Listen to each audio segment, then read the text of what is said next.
We'll be hoping he can hang on to the shirt tails of the 1500 guys here.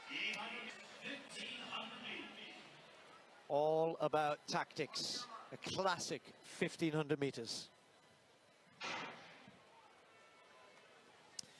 So, Carrie, what's the script here? Well, I like that Cole Hocker had the beard coming in, and he doesn't have it on the track now. It is all serious business out there for him. He says he's the best racer in the world over this distance, and he's proved that indoors. He's got the strength. He went to Park City for a month, put that altitude training in, but he also has speed. He's a very good 800-meter runner, so I am not surprised to see him out front in the Jared Naguse right there.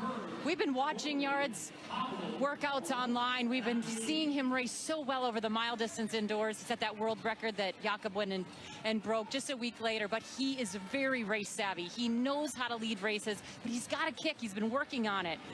Not surprised to see, though, an aerobe in the back there, just kind of feeling out the first couple laps, seeing where this 800-meter speed will take him.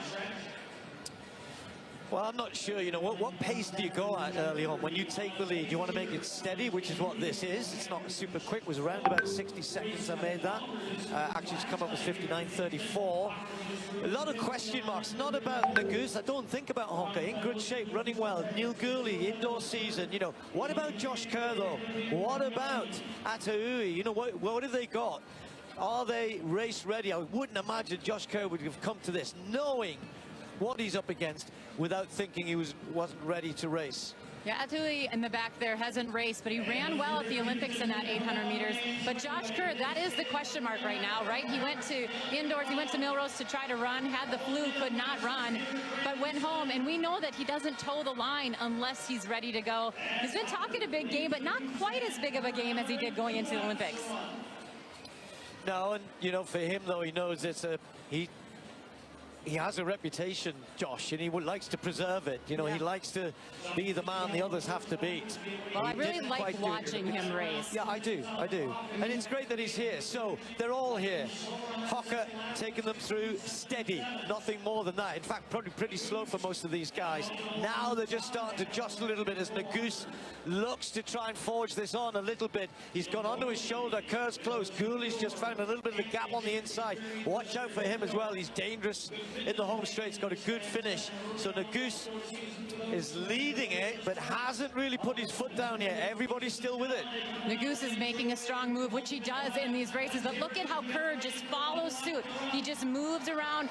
But Cole Hocker, I love watching him race. He doesn't get panicked. He doesn't fluster when he's on the inside. He stays when he needs to be, but look at who's coming. Here comes the 800-meter specialist on the outside. WANYONYI, lots of people thought he would have no chance in this race, and I think that guy has heart. He runs with it, and he's following suit. A little bit of a gap starting to appear. Hocker might not have got the tactics right here because he's starting to fade away. Neil Gurley will be dangerous, but look at the 800-meter Olympic champion, WANYONYI, on the outside of Josh Kerr.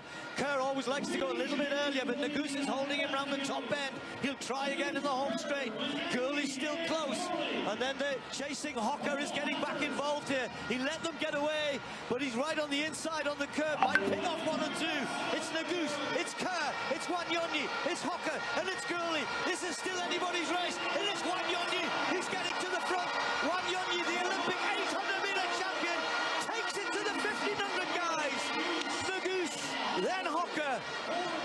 Very close after that between the two Scots. Well, they played into his hands. I said at the beginning, I think he can run this type of 1500-meter race. He might not run 3:28 yet, or maybe even 3:30, 3:31. Naguse went hard and he went a little bit early perhaps, but he had to do that really when you saw everybody that was sitting on his shoulder.